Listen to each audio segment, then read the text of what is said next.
Welcome to First Chapter Fridays. For this week's edition, we will read Thornwood from the Sisters Ever After series by Leah Cypress. So sit back, relax, and use your imagination as we read the first chapter from this book. Chapter 1. I've always known what would happen to my sister on her 16th birthday. Her doom has been hanging over her head since before I was born. So when I woke that morning, I went straight to her room. It was before sunrise, so Rosalin was still alone.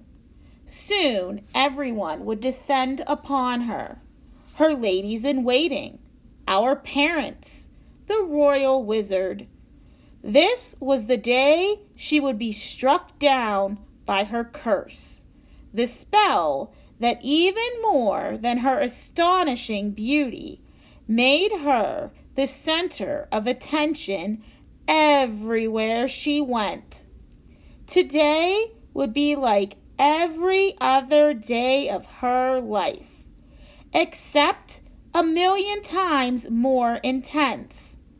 And nobody but me would know how much she hated it. From the door, my sister looked like she was still asleep. Her head turned to the side and her breathing soft and even. But Rosalin is the one who taught me how to fake being asleep. I wasn't fooled. I padded across the room, past delicate wooden tables piled with birthday gifts, and hopped onto her bed. "Hi," I said. She didn't move. She didn't open her eyes. "Come on," I said. "Today, of all days, you want to pretend to be asleep?" Rosalin's eyes popped open, then narrowed. "That is an incredibly insensitive thing to say. What is wrong with you?" She pulled herself to a sitting position and snorted. "Aside from your hair, I mean." I touched my hair instinctively. I hadn't brushed it before I came. Not that it would have been less of a frizzy tangle if I had. "And your face? You have chocolate on your eyelashes. How did you even manage that?" She knew how I managed it. We had sat up late last night going through her boxes of birthday chocolates, laughing and stuffing ourselves and arguing over who got the cream-filled ones. Yet somehow, even though I hadn't left until she was nearly asleep, when I knew my plan to distract her had worked, Rosalin's face this morning was smooth and clear, unmarred by the slightest hint of exhaustion or chocolate. "It got you up, didn't it?" I said. "We need to talk before everyone else gets here. You're going to make sure you're never alone today, right?" Rosalin's face went tight. "Yes, Briony, I will have one of my ladies accompany me everywhere.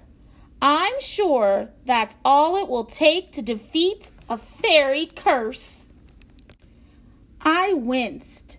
I wasn't used to hearing her refer to the curse out loud, even though everyone in the castle, everyone in the kingdom knew what was supposed to happen to her today. On the day she turns 16, she will prick her finger on a spinning wheel and fall asleep. She will sleep for 100 years, and the entire castle will sleep with her. The curse will be broken only when a brave and noble prince fights his way through the thorns around the castle and wakes her with a kiss. And that was better than her original fate.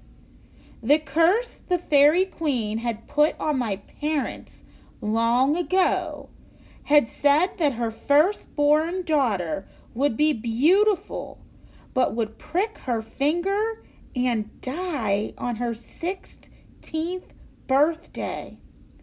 Rosalin's fairy godmother had managed to change the curse from die to sleep for 100 years, which was an improvement, but still not exactly ideal. No one knew why the fairy queen was so angry at my parents. Supposedly, it was because they hadn't invited her to their wedding. But it had been decades since the fairies had attended any royal parties.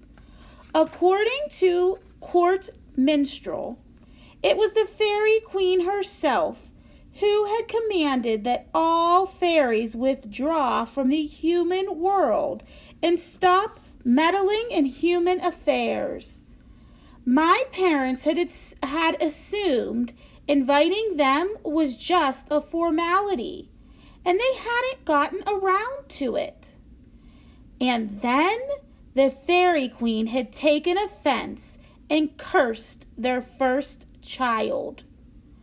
I wanted to reach for Rosalin's hand, but the way she held herself, like her body was made of porcelain, told me she would slap me away if I tried. The guards have been pulling extra patrols for weeks, I said. There's not a single spinning wheel left in the kingdom. Now, I was just parroting what my father said. You're going to be all right, Rosalin. Really? She did her best to smile, but she didn't meet my eyes. In my fantasies, I was always coming up with plans to save her, ways to lift the curse and change everything. Sometimes I dreamed that I bargained with the fairy queen to place the curse solely on me and spare the rest of the castle. I imagined everyone gathered around my sleeping form, amazed at my sacrifice, while Rosalin thanked me through her tears. I wasn't sure deep down that I was brave enough to sacrifice myself to save my sister. But I like to think I was. Rosalin, I began. The door flew open, and a half a dozen ladies in waiting poured into the room, arms full of ribbons and cloth. They fluttered around the bed, and Rosalin pasted a far more convincing smile on her face for their benefit. Their gazes slid right past me. I pushed myself off the bed, and one of the ladies stepped on my foot. Ouch, I said. She sighed heavily, annoyed that my foot had been in her way. They gathered my sister up and swept her in the direction of the bath. I stood staring after them until she was out of sight. But Rosalin didn't look back at me even once. I trudged back toward my room to rouse my own ladies and convince them that I had to get ready for the party too. As far as I could recall, that was the last thing I did that day. that year, that century. The next thing I knew, I was opening my eyes and shifting uncomfortably on a cold, hard floor. I didn't remember falling asleep, but I must have. My mind felt fuzzy, and my muscles slow and sluggish, as if I hadn't moved them for 100 years. My eyes snapped open. The last thing I remembered was walking out of Rosalin's room, striding down the hall as the early morning light began to flitter through the windows. But now the sunlight was beating strong and bright on my face, and the floor beneath me was bare stone, which meant I closed my eyes again. If I could change what I was seeing, then reluctantly I opened them. I was on the floor of a large, drafty room. In the center was a crooked wooden table with a wooden wheel perched precariously on top of it. A spinning wheel. Of curses, I said.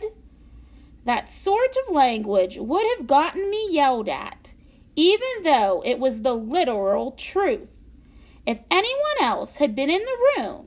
But no one was. I was all alone. Just me and my spinning wheel. I'm sorry, Rosalin, I thought. I'm so sorry. But something was wrong.